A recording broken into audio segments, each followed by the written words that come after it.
एक समय की बात है, जंगल में बारिश का मौसम था। आसमान में बादल थे। बारिश होने में बस कुछ ही समय बाकी था। ऐसे में सभी पक्षी अपने खाने पीने के इंतजाम में लगे हुए थे, ताकि अगर बारिश होने लगे तो उन्हें खाना ढूंढने में परेशानी का सामना ना करना पड़े। टूनी चिड़िया भी अपने लिए कुछ गेहूं के दाने इकट्ठा करके रख लेती है, ताकि जब बरसात होने लगे तो उसे बाहर खाना ढूंढने ना जाना पड़े। लेकिन कालू कौवा बहुत लापरवाह होता है।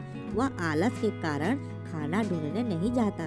सभी पक्षी अपने लिए खाने का इंतजाम कर लिए हैं। सिर्फ आप ही हैं जो अभी तक एक भी दाना ढूंढ कर नहीं लाए। अगर बरसात होने लगेगा तो हम कहाँ जाएंगे खाना खाने? अरे ज्यादा बरसात नहीं होगा यार, थोड़ा बहुत होगा। उसके लिए क्या अभी से ही इतना सारा खाना एक साथ ढूंढ के रखने का मेहनत करने जाएं। आप भी ना बहुत आलसी हैं। देख लेना, आपकी यही आलस एक दिन हमारे जी का जंजाल बनेगा। अरे कुछ नहीं होगा यार, तुम खामखा इतना टेंशन लेती हो। तभी जंगल में बरसात शुरू हो जाती है और लगातार 2 दिनों तक ऐसे ही बरसात होते रहती है। सभी चिड़ियों के पास खाने की कमी पड़ जाती है, लेकिन टूनी चिड़िया के पास तो बहुत सारा खाना था। उसे खाने की कोई दिक्कत नहीं होती। अच्छा हुआ मम्मा, आपने इतना सारा खाना पहले ही जमा कर रखा था, नहीं तो आज बाकी बच्चियों की तरह हम भी भूखे ही होते। हाँ बेटा, पिछली बार जब बरसात शुरू हुई थी ना, तो मैं ज़्यादा खाना इकट्ठा नहीं कर पाई थी, जिस वजह से मुझे बहुत दिक्कतों का सामना करना पड़ा था। इसीलिए मैं इस बार कोई कमी नहीं छोड़ना चाहती थी। क्या आपको भी दिक्कतों का सामना करना पड़ा था? लेकिन मम्मा, मुझे तो कुछ भी याद नहीं। तुम्हें याद नहीं है क्योंकि तुम उस टाइम बहुत छोटे हुआ करते थे। मैं तुम्हारी देखभाल भी करती थी और दाना भी खोज कर लाती थी। इस वजह से मैं बरसात के दिनों में ज़्यादा खाना इकट्ठा नहीं कर पाई थी। बरसात होने की वजह से टूनी चिड़िया कहीं भी बाहर नहीं जाती थी। इसलिए टूनी चिड़िया और उसका बेटा चिंटू दिन भर घर में बैठकर बातें करते रहते थे, जबकि गौरी कौवी और कालू कौवा 2 दिनों से कुछ भी नहीं खाए थे। वो दोनों भूख से बेहाल थे। आज फिर आपकी वजह से मैं 2 दिनों से भूखी हूँ। पेट में एक भी दाना नहीं गया है। भूख से चक्कर आ रहा है मुझे। हाँ तो मैंने कौन सा खाना खा लिया? मैं भी तो तुम्हारे साथ 2 दिनों से भूखा हूँ। मुझे भी तो भूख लगी है। कान खोल कर सुन लो, अगर आज मुझे खाना नहीं मिला तो मैं हमेशा के लिए आपको छोड़कर अपनी मम्मी के पास चली जाऊंगी। फिर कभी वापस नहीं आऊंगी। ठीक है, मैं जा रहा हूँ। धमकी देने की कोई जरूरत नहीं है।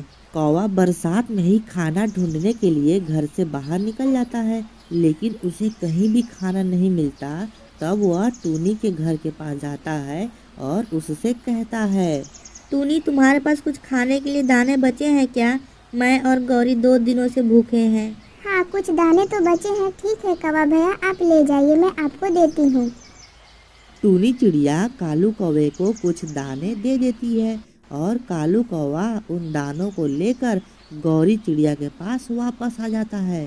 यह लो, खाओ खाना, बहुत भूख लगा था ना तुम्हें। यही काम अगर आप बरसात के पहले कर लिए होते ना, तो आपको बरसात में बाहर खाना ढूंढने नहीं जाना पड़ता। जो होना था हो गया। अब अगली बरसात में इस बात का ध्यान रखूंगा। चलो अब खाना खाते हैं। फिर दोनों खाना खाने लगते हैं और ऐसे ही रात हो जाती है। फिर अगले दिन बरसात बंद नहीं हुआ था। तब गौरी चिड़िया कालू कौवे को फिर से खाना लाने के लिए कहती है, जाओ, आज भी खाना ले आओ। नहीं, मैं बार बार नहीं जाऊंगा। खाना मांगने में बहुत बेकार लगता है। कल तुम खाना मांग कर लाए थे क्या? मैं बहुत देर तक खाना ढूंढ रहा था, लेकिन मुझे कहीं भी खाना नहीं मिला, तो मैं टूनी चिड़िया से खाना मांग कर लाया था। जाओ, आज फिर से खाना मांग कर ले आओ। इसमें क्या दिक्कत है? यह तो और भी आराम का काम है। अभी नहीं, रात में जाऊंगा। जब वो और उसका बेटा दोनों सो जाएंगे तो खाना चोरी करके भाग जाऊंगा। आइडिया तो अच्छा है। एक भी दाना मत छोड़ना, पूरा दाना लेकर ही आना, ताकि तुम्हें बार बार जाना ना पड़े। फिर जब रात हो जाती है तो टूनी चिड़िया और उसका बेटा खाना खाकर सो जाते हैं। रात काफ़ी हो गई है। टूनी और उसका बेटा खाकर सो गए होंगे। अभी सही मौका है, जाओ और चोरी करके जल्दी से भाग जाना। हाँ, दोनों खाना खाकर सो गए होंगे। ठीक है, मैं जा रहा हूँ। ऐसा कहकर कालू कौवा चोरी करने के लिए रात के अंधेरे में टूनी चिड़िया के घर में आ जाता है। अरे वाह, दोनों माँ बेटा सो रहे हैं। यही सही मौका है, जल्दी से खाना लेकर भाग जाता हूँ। कालू कौवा जैसे ही खाना चोरी करके भाग रहा था, बहुत तेज बिजली चमकने लगती है और बादल भी गरजने लगते हैं। जैसे तैसे कौवा खाना लेकर गौरी चिड़िया के पास वापस आ जाता है। देखो मैं खाना चोरी करके ले आया, अब हमें खाने की कोई दिक्कत नहीं होगी। मैं तो तुम्हें नकारा और बेकार समझती थी, लेकिन तुम तो बहुत शातिर और चालाक निकले।